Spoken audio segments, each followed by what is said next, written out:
ఓ అక్క చెల్లెమ్మలకు అవ్వాతాతలకిచ్చే పెన్షన్ కానివ్వండి, ఓ అమ్మఒడి కానివ్వండి, ఓ వైఎస్ఆర్ చేయూత కానివ్వండి, ఓ వైఎస్ఆర్ ఆసరా కానివ్వండి, ఓ సున్నా వడ్డీ అనే పథకం కానివ్వండి, ఓ చేయూత అనే పథకం కానివ్వండి, ఓ కాపు నేస్తం అనే పథకం కానివ్వండి, ఓ ఈబీసీ నేస్తం అనే పథకం కానివ్వండి, ఇళ్ల పట్టాల పంపిణీ, అక్క చెల్లెమ్మల పేరుతోనే రిజిస్ట్రేషన్ చేసి ఇచ్చే కార్యక్రమం కానివ్వండి, అందులో అక్క చెల్లెమ్మల పేరిట ఇల్లు కట్టించే కార్యక్రమం కానివ్వండి, ఆ అక్క చెల్లెమ్మల పేరుతోనే పెద్ద చదువుల కోసం ఆ అక్క చెల్లెమ్మల పిల్లలకు కూడా తోడుగా ఉంటూ ఆ అక్క చెల్లెమ్మలని చెయ్యి పట్టుకొని నడిపిస్తూ వారికిచ్చే విద్యా దీవెన కానివ్వండి, వారికిచ్చే వసతి దీవెన కానివ్వండి, ఇవన్నీ కూడా నేను చెప్తా ఉన్నాను. నా అక్క చెల్లెమ్మలు బాగుండాలి, వాళ్ళ కుటుంబాలు బాగుండాలి. నా అక్క చెల్లెమ్మలు బాగుంటే వాళ్ళ భవిష్యత్ బాగుంటుంది, వాళ్ళ కుటుంబాల భవిష్యత్ బాగుంటుంది అని ఎక్కడా కూడా కులం చూడడం లేదు, ఎక్కడా కూడా వర్గం చూడడం లేదు, ఎక్కడా కూడా మతం చూడడం లేదు, ఎక్కడా కూడా ప్రాంతం చూడడం లేదు, ఎక్కడా కూడా చివరికి వీళ్ళు ఏ పార్టీకి ఓటు వేశారు అన్నది కూడా చూడడం లేదు. అర్హత ఉంటే చాలు ఆ ప్రతి అక్క చెల్లెమ్మకు తోడుగా ఉంటూ ఎక్కడా కూడా లంచాలు లేకుండా, ఎక్కడా కూడా వివక్షకు చోటు లేకుండా నేరుగా నా అక్క చెల్లెమ్మలకు తోడుగా ఉంటూ అడుగులు వేస్తా ఉన్న ప్రభుత్వము అని కూడా చెప్పడానికి గర్వపడతా ఉన్నాను.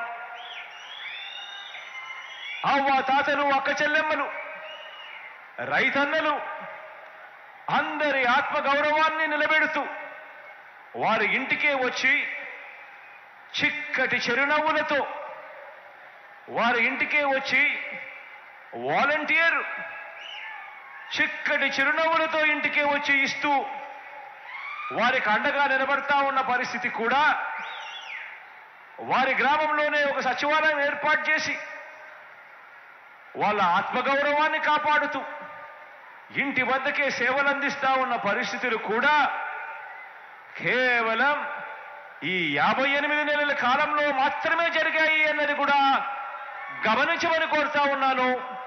నా ప్రతి అక్క చెల్లెమ్మకు, నా అక్క చెల్లెమ్మల కుటుంబ సభ్యులకు అందరికీ కూడా సంక్షేమ పథకాలలో సింహభాగం నా అక్క చెల్లెమ్మల పేరు మీదే, వాళ్ళ పేరు మీదే బ్యాంక్ అకౌంట్ కూడా తెలిసి అందులో నేరుగా జమ చేస్తూ వారి చేతికే అందిస్తా ఉన్న ప్రభుత్వం కూడా ఇంతకు ముందు ఎప్పుడూ జరగని విధంగా జరిగిస్తా ఉన్నది కూడా కేవలం ఈ 58 నెలల కాలంలోనే అని చెప్తా ఉన్నాను.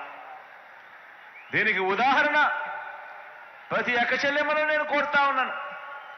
మీ బ్యాంకులకు మీరు వెళ్ళండి, వెళ్ళి బ్యాంకు మేనేజర్లతో మీరు అడగండి, మా బ్యాంక్ అకౌంట్కు సంబంధించి 10 సంవత్సరాలకు సంబంధించిన డేటా ఇవ్వండి అని.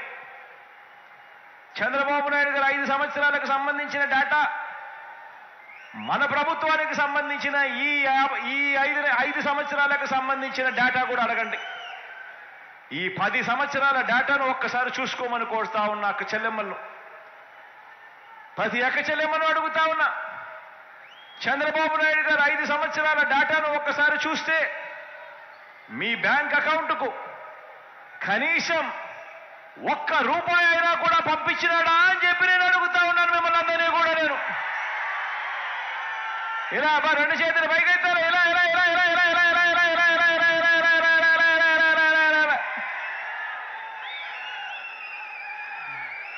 అదే మీ బిడ్డ ప్రభుత్వంలో, అదే మీ బిడ్డ ప్రభుత్వంలో ఈ 5 సంవత్సరాలకు సంబంధించిన బ్యాంక్ అకౌంట్ డీటెయిల్స్ మీరు గన చూస్తే ఎన్ని లక్షల రూపాయలు మీ బిడ్డ ప్రభుత్వంలో నేరుగా మీ చేతికే వచ్చింది అనేది కూడా కనిపిస్తాయి అని కూడా చెప్పడానికి గర్వపడతా ఉన్నాను. గతంలో ఎప్పుడూ జరగని విధంగా జరుగుతూ ఉంది. గతంలో ఏ పథకం ఉందో ఎవరికి తెలియదు, ఎప్పుడు ఇస్తారో తెలియదు, అసలు ఇస్తారో లేదో కూడా తెలియని పరిస్థితి నుంచి ఏకంగా ఈరోజు మన గ్రామంలోనే ఒక సచివాలయ వ్యవస్థ, అందులో మన ఊరి పిల్లలే అక్కడే పనిచేస్తూ కనిపిస్తా ఉన్నారు చిక్కటి చిరునవ్వుతో. ప్రతి 50 ఇళ్లకు 60 ఇళ్లకు ఒక వాలంటీర్, ఆ చెల్లెమ్మ ఆ తమ్ముడు ఇరుగు పొరుగు మన ఇంటి వారే, వాళ్ళే మన ఇంటి దగ్గరికి వచ్చి చిక్కటి చిరునవ్వుతో, అది 1వ తారీఖున ఉదయాన ఆదివారమైనా సెలవు దినమైనా కూడా ఏమాత్రం లెక్క చేయకుండా చిక్కటి చిరునవ్వులతోనే ఇంటికొచ్చి ఇంట్లో మీ మనవడిగా, ఇంట్లో మీ మనవరాలిలా మీ కుటుంబ అవసరాలకన్నిటికీ కూడా తోడుగా ఉంటూ లంచాలు లేకుండా వివక్ష లేకుండా ఈరోజు ప్రతి పథకము కూడా ప్రతి ఒక్క చెల్లెమ్మ కుటుంబానికి అందుతా ఉందనంటే అది కేవలం ఈ 58 నెలల కాలంలోనే మాత్రమే జరుగుతా ఉంది అన్నది ప్రతి ఒక్క చెల్లెమ్మ కుటుంబాన్ని కూడా గమనించమని చెప్పి కోరుతా ఉన్నా.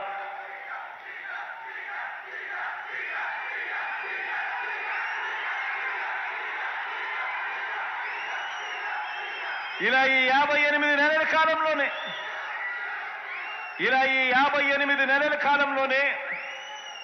ఎప్పుడూ జరగని విధంగా, ఎప్పుడూ చూడని విధంగా ఏకంగా 2,70,000 కోట్ల రూపాయలు, 2,70,000 కోట్ల రూపాయలు నేరుగా మీ బిడ్డ బటన్ నొక్కడం, నా అక్క చెల్లెమ్మల కుటుంబాల ఖాతాల్లోకి నేరుగా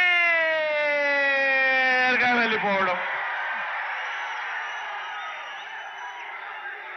ఎప్పుడు జరగని విధంగా అడుగులు పడిన పరిస్థితులు ఇప్పుడే కనిపిస్తా ఉన్నాయి.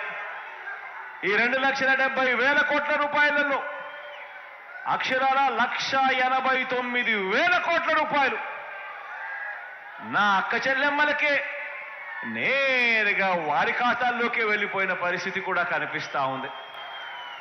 ఆలోచన చేయమని అడుగుతా ఉన్నాను. ఎప్పుడూ జరగని విధంగా తేడాను గమనించమని అడుగుతా ఉన్నాను. మహిళా సాధికారత పరంగా ఎన్నికల ప్రణాళికలో మీ బిడ్డ 5 సంవత్సరాల కిందట ఎన్నికల మేనిఫెస్టో అని చెప్పి ఎన్నికల ప్రణాళిక రిలీజ్ చేసి, ఆ ఎన్నిక ప్రణాళికలు ఏదైతే హామీలు ఇచ్చామో ఆ హామీలన్నీ కూడా ఒక భగవద్గీత గాను, ఒక బైబిల్ గాను, ఒక ఖురాన్ గాను భావిస్తూ ఆ మేనిఫెస్టోలో చెప్పిన ఏకంగా 99% హామీలను అమలు చేసి ఈరోజు ఆ మేనిఫెస్టో తీసుకొని నేరుగా మీ ఇంటి దగ్గరికి వచ్చి ప్రతి అక్క చెల్లెమ్మకు ఆ మేనిఫెస్టో చూపించి మన ప్రజాప్రతినిధులు, అక్క చెల్లెమ్మ మీరే చూడండి, ఎన్నికలప్పుడు జగనన్న ఇది చెప్పాడు, ఎన్నికలు అయ్యాయి, 58 నెలలు అయ్యాయి, ఇందులో చెప్పిన ప్రతి ఒక్కటి కూడా చేసి చూపించాడు, చూడండమ్మా అని చెప్పి మీ ఇంటికే వచ్చి మీకే మేనిఫెస్టో ఇచ్చి మీరే టిక్కు పెట్టండి అని చెప్పి ధైర్యంగా, చిత్తశుద్ధితో, నిబద్ధతతో మీ ఇంటి గడప తట్టగలిగిన పరిస్థితి ఏ పార్టీకైనా ఉంది అనంటే అది ఒక్క వైఎస్ఆర్ కాంగ్రెస్ పార్టీకి మాత్రమే ఉంది అని కూడా చెప్పడానికి గర్వపడతా ఉన్నాను.